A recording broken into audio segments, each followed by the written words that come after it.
हामीले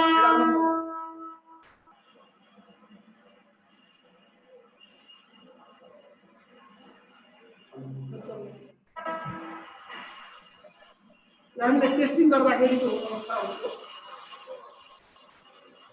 रेलवे विकासमा यहाँको प्लान के छ, राज्यले कसरी प्लान गरिरहेको छ, कसरी इम्प्लिमेन्ट गरिन खोजिरहेको छ, यी विषयमा यो समय हामीले अलिकति ढिला पनि भइसकेको कारणले करिब 15 मिनट भित्र, समय ढिला नगरिकन 15 मिनट भित्र आफ्नो प्रस्तुति राखिदिनुका लागि म रेलवे विभागका महानिर्देशक इन्जिनियर बलराम मिश्रज्यूलाई हार्दिक अनुरोध गर्न चाहन्छु।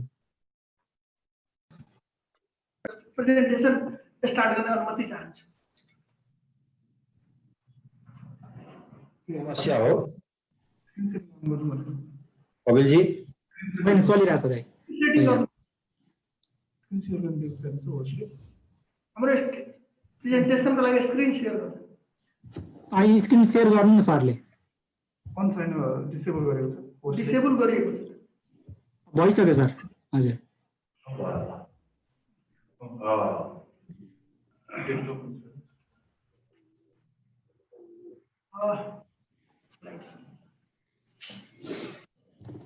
नमस्कार, म एउटा सानो प्रेजेन्टेसन गर्छु। रेलको नेपालमा रेलको विकास कहिलेदेखि भयो, कसरी भयो, अहिले हामी कहाँ पुगेका छौँ, हाम्रो 5 वर्ष, 10 वर्ष, 15 वर्ष, 20 वर्ष प्लानहरू के हो, त्यो चाहिँ म छोटो प्रस्तुति मार्फत देखाउन खोजिरहेको छु।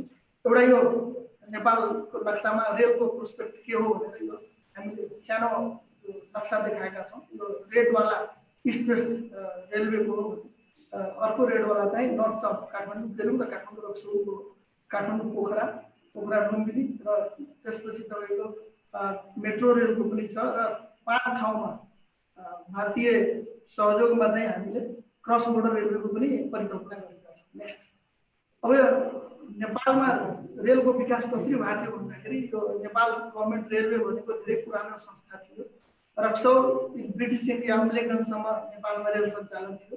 त्यो चाहिँ 1927 मा राणा पिरियडमै त्यो सञ्चालन भइरहेको थियो र त्यो नयाँ गेजको थियो र यो 1965 सम्म अपग्रेड भएको थियो। त्यसपछि जनकपुर जयनगर रेलवे चाहिँ यो 1930 मा 29 किलोमिटर रेलको विकास भएको थियो र पछि 1937 मा 51 किलोमिटर जनकपुरदेखि जयनगर बिजरपुरासम्मको डेभलपमेन्ट भएको थियो। यो पनि नयाँ गेजमा र कोइला र डिजल इन्जिनसम्म यो चलिरहेको थियो। यो विगत 2070 सालसम्म सञ्चालनमा थियो र पछि अहिले हामी त्यो सेक्सनलाई अहिले अपग्रेड गर्दैछौँ ब्रोडगेज। त्यसो केही यो झलक मैले देखाएँ कसरी त्यो रेलको त्यो बेला पेसेन्जरहरूले युज गर्थे। अब यो अहिले चाहिँ हामीले कुरा गर्दाखेरि के गर्छौँ भने रेलको विकास नेपालमा आधुनिक रूपमा कसरी गर्छ। पुरानो भए पनि हामीले धेरै कन्ट्रिब्युसन दिन सकेनौँ र यो Nepal become a member of transasian railway, त्यो गभर्मेन्टले यसलाई 10 नोभेम्बर 2006 मा एग्रिमेन्ट साइन गर्यो। त्यसको रेटिफिकेसन चाहिँ 6 मार्च 2012 मा भयो। Railway and metro development project चाहिँ 2009 मा इस्टाब्लिस भयो र डिपार्टमेन्ट अफ रेलवेको इस्टाब्लिस चाहिँ 2011 सालमा भएको रहेछ।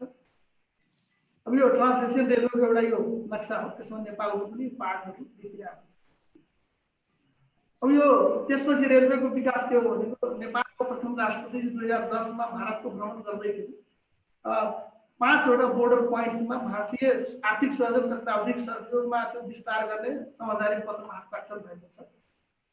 यो चाहिँ यो ठाउँहरू चाहिँ पूर्वमा चाहिँ हाम्रो काँकरविटादेखि जलपाइगुडी, त्यसपछि जोगबनी विराटनगर, जयनगर जनकपुर बर्दिवास, नौतनमा भैरहवा र नेपालगञ्ज रोड नेपालगञ्ज, यो चाहिँ हाम्रो सम्झौतामा 5 ठाउँमा भएको छ।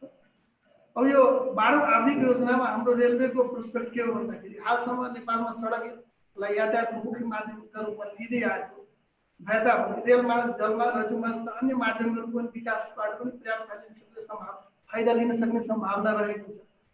पूर्व पश्चिम तथा काठमाडौँ पोखरा विद्युतीय रेलमार्ग विकासलाई सम्भाव्यताका आधारमा आवश्यक साङ्गठित निर्माण गरी अगाडि बढाइनेछ भने यो 12औं आर्थिक योजनामा यो कुरा रहेको छ। त्यसपछि 13औं आर्थिक योजनामा चाहिँ के को रहेछ भने मेची महाकाली विद्युतीय रेल एसएलभीभित्र यस रेलमार्गको सम्पूर्ण खण्डको डीपीआर तयार गरिनेछ। नेपाल भारत अन्तरसीमा रेलमार्गको बारेमा नेपाल भारत सीमा पहिचान गरिएका विभिन्न 5 स्थानहरू अघि मैले भने त्यो ठाउँमा भारतीय सहयोगमा निर्माण पुरा गरिनेछ र काठमाडौँ उपत्यका मेट्रो रेल चरणबद्ध रूपमा 5 वटा सेक्टरमा हाम्रो स्टडी भएको छ। पछि आउँछ 78 किलोमिटरको त्यो पब्लिक प्राइभेट मोडलमा यसलाई अब यो 14 योजनामा यो के आएको छ भने मेचीदेखि महाकाली जोड्ने विद्युतीय रेल मार्ग निर्माण कार्य अगाडि बढाइनेछ। रसुवागढी काठमाडौँ पोखरा लुम्बिनी जोड्ने गरी रणनीतिक एवं व्यापारिक विद्युतीय रेल मार्ग विस्तार आयोजना प्रतिवेदन तयार पारी निर्माण कार्य प्रारम्भ गरिनेछ। दक्षिण सीमामा पहिचान गरिएका 5 स्थानका रेल मार्ग निर्माण कार्य प्रारम्भ गरिनेछ। शहरी क्षेत्रमा रेल तथा केबुल कार यातायातमा लगानी गर्न सार्वजनिक साझेदारी कार्यलाई प्रोत्साहन गरिनेछ र अध्ययन स्तरोन्नतिमा काठमाडौँ तराई जोड्ने रेल मार्ग अध्ययन गरिनेछ। काठमाडौँ उपत्यकामा सम्भाव्यताका आधारमा मोटर मेट्रो रेलको निर्माण गरिनेछ। फेरि 15 योजनामा पनि यो पूर्व पश्चिम रेल मार्गकै कन्टिन्युएसनको कुरा आयो। सहज सुरक्षित तथा भरपर्दो यातायात सेवाका रूपमा रेल सेवा विकास गरी देशका विभिन्न क्षेत्रबिच भौगोलिक दूरी घटाई राष्ट्रिय एकतामा सेवा पुर्याउने रेल सेवा सञ्चालन गरी सामान ढुवानी तथा यात्रु ओसार पसार लाग्ने खर्च उल्लेख्य कमी ल्याउने अभिप्रायले पूर्व काँक्रेबिटादेखि पश्चिम गड्डाछोपीसम्म रेल मार्गको विकास गरी स्वदेशमा उत्पादित जलविद्युतद्वारा रेल सेवा सञ्चालन गर्ने गरी राष्ट्रिय गौरवको आयोजनाको रूपमा स्वीकार ल्याइएको छ। त्यसरी काठमाडौँ मेट्रो रेल आयोजना 77 किलोमिटर सातोबाट रामगोपालचोक खण्ड, कीर्तिपुर कालीमाटी नयाँ एयरपोर्ट खण्ड, स्वयम्भू दिल्ली बजार बौद्ध खण्ड, कोटेश्वर चावल स्वयम्भू सातोबाट कोटेश्वर खण्ड र धोबीघाट तीरदरबार कास्ताल गम्पु खण्ड 5 ठाउँमा 77 किलोमिटर रेल मार्गको निर्माण सञ्चालन हुनेछ। अनि यसपालि यो आर्थिक वर्षको 77 नीति कार्यक्रमको 185 नम्बर बुँदामा यसै आवधिभित्र भारतको जयनगरदेखि बिजलपुरसम्म रेल सञ्चालन हुने गरी काम भइरहेको छ। पूर्व पश्चिम विद्युतीय रेलमा निर्माणको डीपीआर तयार भएको छ। काठमाडौँ पोखरा लुम्बिनी काठमाडौँ मेट्रो भारतीय सीमाबाट नेपाल महत्त्वपूर्ण औद्योगिक र व्यापारिक क्षेत्र जोड्ने तथा चीन र भारतबाट काठमाडौँ जोड्ने रेल मार्ग निर्माण कार्य प्रारम्भिक अध्ययन सम्पन्न भएको छ। 186 नम्बर बुँदामा आगामी आउँ रसुवागढी काठमाडौँ रेल मार्ग र विगत काठमाडौँ रेल मार्गको निर्माणको प्रारम्भिक कार्य सुरु गरिनेछ। पूर्व पश्चिम विद्युतीय रेल मार्ग आयोजनाको पूर्व तयारी कार्य सम्पन्न गरी काँक्रेबिटाई नर्वा खण्डको निर्माण कार्य प्रारम्भ गरिनेछ। अब त्यसैको 241 नम्बर बुँदामा के छ, स्थल यातायातको भरपर्दो सस्तो साधनको रूपमा रेलवे सेवा सञ्चालन गरेर पूर्व विद्युतीय रेल मार्गको बाँकी खण्डको सम्भावना आयोजन सम्पन्न गरी काँक्रेबिटाई यो बजेट वक्तव्यमा हो यो खण्डको निर्माण आरम्भ गरिने। रसुवागढी काठमाडौँ र काठमाडौँ रेल मार्गको विस्तृत सम्भावना अध्ययन सम्पन्न गर्ने। दक्षिण सीमा नाकाबाट पूर्व पश्चिम विद्युतीय रेल मार्ग इटहरी निजगढ बुटवल र कोहलपुर जोड्ने रेलवे लाइनको निर्माण गर्ने। जयनगर जनकपुर बिजलपुर रेल सेवा सञ्चालन गरेर बर्दिवास निजगढ खण्डको निर्माण कार्य सम्पन्न गर्न 8.66 करोड बजेट विनियोजन गरिएको छ। अब प्रमुख कार्यक्रम तर बन्दकारी योजनाको रूपमा गेम चेन्जर प्रोजेक्टको रूपमा पनि यसलाई राष्ट्रिय योजनामा हामीले लिस्ट गरेका छौँ। पूर्व पश्चिम विद्युतीय रेल मार्ग, केरुङ काठमाडौँ विद्युतीय रेल मार्ग, बिरगञ्ज काठमाडौँ विद्युतीय रेल मार्ग, काठमाडौँ उपत्यका मेट्रो रेल आयोजना, जनकपुर बर्दिवास बसनाथ विराटनगर जलपाइगुडी काँक्रेबिटा नौतरमा भैरवमा नेपालगञ्ज र नेपालगञ्ज राष्ट्रिय नाका जोड्ने रेल मार्ग आयोजना, काठमाडौँ पोखरा लुम्बिनी रेल मार्ग आयोजना। अब डीपीआरको अवस्था के छ भनेको मेची महाकाली विद्युतीय रेल मार्गको पूर्वदेखि पश्चिम महाकालीसम्मको सम्पूर्ण खण्डको डीपीआर सम्पन्न भए तापनि निजगढ भरतपुर खण्डको 136 किलोमिटर राष्ट्रिय निकुञ्ज भएर जाने हुँदा यस खण्डको डीपीआर पुनरावलोकनको लागि सम्झौता भयो। डीपीआरको काम आगामी 15 महिनामा सम्पन्न गर्ने भनिए पनि अहिले कोभिडको कारणले थोरै समय चाहिँ बढाउनु पर्ने देखिन्छ। पूर्व पश्चिम विद्युतीय रेल मार्गको मैले यो कुन खण्डमा डीपीआर तयार भएको छ र के अवस्था छ त्यो चाहिँ अलिकति यहाँ भन्न चाहे। काँक्रेबिटाई नर्वा खण्डको यो लम्बाइ छ 26 किलोमिटर। यसमा यो 20 किलोमिटर चाहिँ नर्वा इटहरी विराटनगरको पनि छ। त्यसको ठेका व्यवस्थापन अहिले हामी गर्न गइरहेका छौँ। नर्वा बर्दिवास खण्डको डीपीआर तयार छ र यसको लागि डोनर खोज्ने काम भइरहेको छ र केही दिनभित्र यसको काम पनि अगाडि बढाइनेछ। बर्दिवास निजगढ खण्डको 70 किलोमिटर निर्माणाधीन हो। निजगढ अमरापुरी खण्डको डीपीआर अघि यो राष्ट्रिय निकुञ्जको कारणले अल्टरनेट गर्नुपर्ने त्यसको डीपीआर तयार भइरहेको छ। अमरापुरी तमसरिया खण्डको डीपीआर तयार छ। तमसरिया बुटवल खण्डको पनि डीपीआर तयार छ। बुटवल लम्बी खण्डको पनि डीपीआर तयार छ। लम्बी कोहलपुर खण्डको डीपीआर तयार छ। कोहलपुर सुखड खण्डको डीपीआर तयार छ र सुखड गड्डाचोपीको अघि यसमा लम्बाइ र लागत पनि यहाँ दिएको छ। त्यसमा मैले डिटेलमा भन्छु। अब यो काठमाडौँ केरुङको जुन विद्युतीय रेल मार्गको धेरै कुरा आएको छ त्यसको चाहिँ तिमीलाई नै फिजिबिलिटी सर्वे भएको छ। काठमाडौँदेखि केरुङ रेल मार्गको नेपाल खण्ड 72.2 किलोमिटर हो भने यसको सम्भाव्यता अध्ययनको आधारमा लागत चाहिँ झन्डै 3 खर्बको छ र यसमा 98.8% सुरुङ तथा ठुला पुलहरू छन्। वीरगञ्ज काठमाडौँ विद्युतीय रेलमार्गको हामी कुरा गर्दाखेरि यसको पनि PET सर्वे भन्छन् बाँकीहरू, इन्जिनियरिङ अफ ट्राफिक सर्वे, त्यो चाहिँ कम्प्लिट छ र यसको DPR केही दिनभित्र सुरु गर्ने पत्राचारहरू पनि भइराखेका छन्। यो कोभिडको कारणले ढिलाइ भइरहेको छ। यसको कुल लम्बाइ चाहिँ 135.88 किलोमिटर हो। यसको सम्भाव्यता अध्ययनको आधारमा कुल लागत चाहिँ 264 अर्ब हो। यो यसमा चाहिँ झन्डै 42 किलोमिटर सुरुङ टनेल तथा 42वटा ठुला पुलहरूको निर्माण हो। यसको मैले एलाइनमेन्ट यहाँ देखाएँ। यो काठमाडौँ रक्सौल रेलमार्ग हो। पोखरा लुम्बिनी काठमाडौँ पोखरा लुम्बिनी रेलमार्ग पनि चाइना सरकारबाट पूर्व सम्भाव्यता अध्ययन सम्पन्न भएको छ, जसअनुसार काठमाडौँ पोखरा रेलमार्गको लम्बाइ चाहिँ 164 किलोमिटरको हाराहारीमा छ भने यसको लागत चाहिँ 385 अर्ब नेपाली रुपियाँ हो त्यो प्रिलिमिनरी अध्ययनको आधारमा। अनि कुरिडार लुम्बिनी रेलमार्गको चाहिँ 157.66 किलोमिटर हो भने यो काठमाडौँ पोखरा लुम्बिनी भने पनि कुरिडारबाट लुम्बिनी जाने हो। त्यसको चाहिँ लागत चाहिँ 313। अब जियोग्राफिकल लोकेसन एन्ड रुट यो काठमाडौँ पोखरा रेलवेको चाहिँ यहाँ देखाइएको छ। यो किङबाट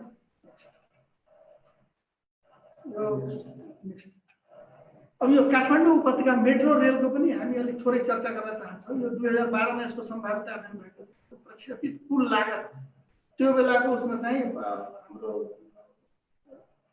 5 खर्ब जति थियो र मेट्रो रेलको सञ्चालनको कुल लम्बाइ चाहिँ 77.28 किलोमिटर हो। त्यसको विस्तृत चाहिँ मैले यहाँ अलिकति अध्ययन सातोबाट लगभग 12.1 किलोमिटर अहिलेलाई हामीले एक्सटेन्ड गरेर बुढालीगढदेखि लिएर चौहारसम्म 22 किलोमिटर गरेका छौँ। त्यसको अध्ययन भइरहेको छ। त्यसपछि यसको प्रवेशदाता छनौट भई काम अगाडि बढेको छ। कीर्तिपुर कालीमिठी नयाँ बानेश्वर एयरपोर्टको 15 किलोमिटर यो पनि एकदमै इम्पोर्टेन्ट खण्ड हो। कोटेश्वर चावल स्वयम्भू कोटेश्वर रिङ रोडको खण्ड हो 28.53 किलोमिटर। स्वयम्भू डिलिभरी बौद्धको 11.7 किलोमिटर। धोबीघाट सिंहदरबार नक्साल गुम्पु झन्डै 14 किलोमिटर। यसको यहाँ अलिकति हामीले यो नक्सामा यसलाई यसरी प्रस्तुत गरेका छौँ 1 2 3 4 5 गरेर। अब general technical features railway east west रेलवेको हाम्रो के हो भनेको यसको डिजाइन स्पिड चाहिँ समयलाई ख्याल गरिदिनु पर्ला है सर। कति छ स्लाइड?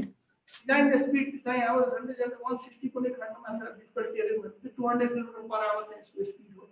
अनि यसको गेज चाहिँ स्ट्यान्डर्ड गेजमा हामी डिजाइन गरेका छौँ। सो यसको कन्स्ट्रक्सन पनि भइरहेको छ। अनि यसको राइट अफ वे 50 मिटरको छ भने minimum radius of curve 2500 metre छ भने अब यसको डिटेलमा म गइन। Future plans of government long term प्लानमा the ministry of physical infrastructure and transportation has set a target to develop 4000 kilometre of railway tracks in Nepal in next 20 years. Now 945 West Railway, 187 of Kathmandu Pokhara Railway, 206 of Kerala Kathmandu, 25. Construction of 75 kilometer metro rail in Kathmandu and cross border railway are past the of future plans of railway department. Of हामी चाहिँ अहिले 5 वर्षभित्र के गर्न खोज्छौँ completion of and operation of Nijgadh Bardiba section Jaynagar Bardiba section Biratnagar बदनाथ section छिटो गर्न खोजिरहेको छ। यो यसको निर्माणको चरणमा छ। यो completion of DPR Kathmandu metro rail Birgunj Kathmandu केरुको DPR र यसको प्रोजेक्ट एडभाइजरको कन्स्ट्रक्सन एन्ड इम्प्लिमेन्टेसनको पनि हामीले प्रोसेस अगाडि बढाउँछौँ। Construction of cross border link with India at 5 border point, construction of काकामिटा Inaruwa section and project appraisal for Kasur Bardivasi Nalwa section and includes को दोनों प्रोजेक्ट भइरहेको छ। इश्यूज एन्ड च्यालेन्जेसमा के छ भनेको अब यो राष्ट्रिय गौरवका योजना छ। त्यसैले यसको अनि हामी अलिकति रेल र मेट्रोको धेरै बहस भएको छ। आवश्यक किन छ त भने अलिकति थोरै हामीले अलिकति हाम्रो पोइन्ट राख्न खोजेका छौँ। यसको विशेषता के हो भनेको सहज सुरक्षित र भरपर्दो यातायात सेवाको रूपमा रेलको सेवाको विकास गरी देशको विभिन्न क्षेत्रको भौगोलिक दूरी घटाई राष्ट्रिय एकतामा सेवा पुर्याउन रेल सेवा सञ्चालन गरी सामान ढुवानी यात्री ओसार प्रसारमा लाग्ने खर्च उल्लेख्य कमी ल्याउने अभिप्रायले रेलमार्गको विकास गरी स्वदेशमै उत्पादित जलविद्युतद्वारा रेल सेवा सञ्चालन गर्ने सर्वसुलभ र वातावरण मैत्री सार्वजनिक यातायात सञ्चालनमा आई ट्राफिक व्यवस्थापनमा उल्लेख्य सुधार हुने, कार्बन आधारित साधनको प्रयोगमा कमी आई, वायु प्रदूषणमा कमी, सडक दुर्घटनामा न्यूनीकरण, यात्रा समयमा कमी, रोजगारी सृजना भई पेट्रोलियम पदार्थको आयातमा एकदमै ड्रास्टिक कमी आउने, रेल बिना समृद्धिको कल्पना गर्न नसकिने तथा औद्योगिकरणको लागि रेल अनिवार्य छ भने ढुवानी भाडा झन्डै आधा घण्टा। अनि पूर्व पश्चिम विद्युतीय रेलमा किन यो पनि बहसको विषय हो। अहिले हाम्रा केही विज्ञहरूले सो कल्ड विज्ञहरूले यसलाई पनि च्यालेन्ज गरेर त्यसको लागि हामीले थोरै यहाँ पोइन्ट राख्छौँ। पूर्व पश्चिम विद्युतीय रेलमा बनेपछि वार्षिक 15 करोड लिटर इन्धन आयात घट्नेछ। पूर्व पश्चिम विद्युतीय रेलमा बनेपछि मेचीदेखि महाकालीको यात्रा आधी 7 देखि 8 घण्टामा सीमित हुनेछ। विभिन्न सहरहरूको यात्रा दूरी घटेर बसाइसराई घटाउनेछ। क्षेत्रीय असन्तुलनको विकास, क्षेत्रीय असन्तुलन घटाउने र सन्तुलित विकास व्यवस्था सृजना हुँदा अनगिनत आर्थिक क्रियाकलाप सृजना हुनेछ। भारतको पूर्व खण्डबाट पश्चिम जान समेत यो मार्ग प्रभावकारी भएकोले लाखौं संख्या भारतीय यात्रु र पर्यटक समेत आवागमनमा सहजता थप्नेछ। आफ्नै देशमा उत्पादित विद्युत खपाउनेछ, परियोजना घट्नेछ र ट्रान्स एसियन रेलवेको कनेक्टिभिटी रूपमा यसको विकास हुनेछ। पूर्व पश्चिम विदेशी रेलमार्ग निर्भर नै निर्वाचन काँक्रेबिटा खण्डै किन भनेपछि भारतको जयनगर जनकपुर प्रतिगत रेलवे भारतीय सहजमा सञ्चालन आएमा बर्दी बाजार सिन्द्रावती भारत तरफ रेलवे कनेक्टिभिटी प्रदान गर्न। भारतको बदनाम विराटनगर घरी रेलवे भारतमा सहयोग सञ्चालन आएमा घरीबाट काँक्रेबिटा आउँदै भारतको सिलिगुडी रेलवे कनेक्टिभिटी प्रदान गर्न र ट्रान्स एसियन रेलवेमा कनेक्टिभिटी विकास गर्न। Alignment and design appropriateness. Korean and Chinese consultant नेतृत्व कसैबाट यो पुरै यसको डिजाइनहरू र एलाइनमेन्टहरू भएको छ। एकदमै बिग इन्टरनेसनल कन्सल्टेन्टहरू छानेर भएको छ। चाइनिजहरूले पिपी मोडल लगानी गरेर चेक गर्दा डिजाइन एप्रोप्रिएट रहेको भन्ने उहाँहरूको प्रतिवेदन छ। उहाँले लामै समय लगाएर यो हाम्रो बर्दी बस्ती काँक्रेबिटाको डिजाइनहरू 3 महिने लगाएर पुरा टिमले चेक गर्नु भएको छ। डिपार्टमेन्ट रेलवे आफूले जाने विज्ञान अनुसार चेक गरेको। नेपालमा रेलवे एक्सिडेन्टको कमी रहेको सबैले बुझेकै कुरो हो। समयसँग लङ टर्म कोर्स ट्रेनिङमा सहभागी भई टेक्नोलोजीसँग अपडेट भइरहेको छ। हाम्रो चाइनिज र भारतीयहरूसँग बेला हामीलाई ट्रेनिङ प्रदान भइरहेको छ। अब यी नर्वा काँक्रेबिटाको तयारीको सम्बन्धमा हामीले थोरै यहाँ राख्न खोजेको सार्वजनिक खरिद नीति बमोजिम EIS स्वीकृत भएको राष्ट्रियताको सहमति प्राप्त भएको। बलराम सर अलिकति टाइमले गर्दा कति छ सरको स्लाइड अलिकति छोटो गर्नु। 2 मिनटमा सक्यो। हस् हस् हस्। अर्थ मन्त्रालयको सुनिश्चित भयो खरिद योजना भनेको नेक्स्टमा मुआवजा जग्गा अन्तर्राष्ट्रिय अनि एउटा अलिकति यहाँ हाम्रा साथीहरूले अन्तर्राष्ट्रिय स्तरको पूर्व किन आह्वान गर्नु भने म अलिकति यहाँ राख्न चाहे। सार्वजनिक खरिद ऐन 63 को दफा 15 मा के लेखिएको छ अन्तर्राष्ट्रिय स्तरको बोलपत्र कुन अवस्थामा आह्वान गरिन्छ। त्यसैले बमोजिम बोलपत्र आह्वान गर्दा देहायका अवस्थामा अन्तर्राष्ट्रिय बोलपत्र गर्नुपर्ने। सार्वजनिक निकायको मागअनुरूप मालसम्म निर्माण गर्न प्रदर्शन मूल्यमान नेपाल राज्यभित्र 1 भन्दा बढी निर्माण वा आपूर्ति प्राप्त नहुने भयो त्यो अवस्था थिएन। मालसम्म निर्माण गरेर सेवा खरिद राष्ट्रिय स्तरको बोलपत्र आह्वान कुनै पनि बोलपत्र नगरी विदेशबाट प्राप्त गर्नु भएमा दात्री पक्षसँग भएको सम्झौता बमोजिम वैदेशिक सहायताबाट स्रोतबाट विदेशी मालसम्म निर्माण खरिद गर्नुपर्ने भएमा विशेष तथा जटिल किसिमको मालसम्म निर्माण गर्न भएकोले अन्तर्राष्ट्रिय बोलपत्र खरिद गर्नुपर्ने भनी सार्वजनिक निकायले प्रमाणित गरेको। यो कुनै अवस्था नभएकोले हामीले यो यसलाई एनसीपी गरेको। आयोजना कारणमा देखिएका समस्याहरूमा अलिकति छ। नेपालमा यो जटिलो समस्याहरू पनि छ। EIS स्वीकृति पश्चात वन क्षेत्रमा काम गर्न भूका अधिकार र कटानी सम्बन्धी जटिलो प्रक्रिया छ। राष्ट्रिय गौरवका लागि EIS तथा वन क्षेत्रमा आयोजना निर्माण स्वीकृति र फास्टको विधि छैन। EIS स्वीकृति पश्चात वन क्षेत्रमा भोगाधिकार जग्गा प्राप्त हुनुपर्ने जग्गा मुआवजा निर्धारणको लागि अस्पष्ट वैज्ञानिक आधारमा हुँदा अहिले बेला बेलामा यसको अलिकति विवाद आउँछ।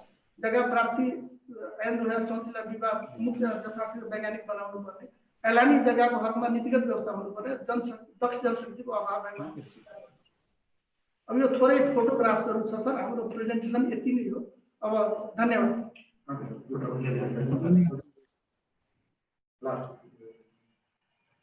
एउटा सानो भिडियो छ सर त्यो हामी देखाउनु पर्ने लास्ट। यो ट्रेन जुन हामी अहिले जयनगर जनकपुर कुर्साको लागि ल्याउनु खोजेको त्यो ट्रेन चाहिँ अब बोर्डरमा आइसकेको छ। हामीले यो नेपालको आफ्नो ट्रेन हो। त्यो 2टा ट्रेन हामीले खरिद गरेको र डेमो ट्रेन भनिन्छ। यसको कुल लागत 2टा ट्रेनको 86 करोडको हाराहारीमा छ र यसको प्यासेन्जर क्यापेसिटी 1200 देखि 1300 सम्म एउटा ट्रेनमा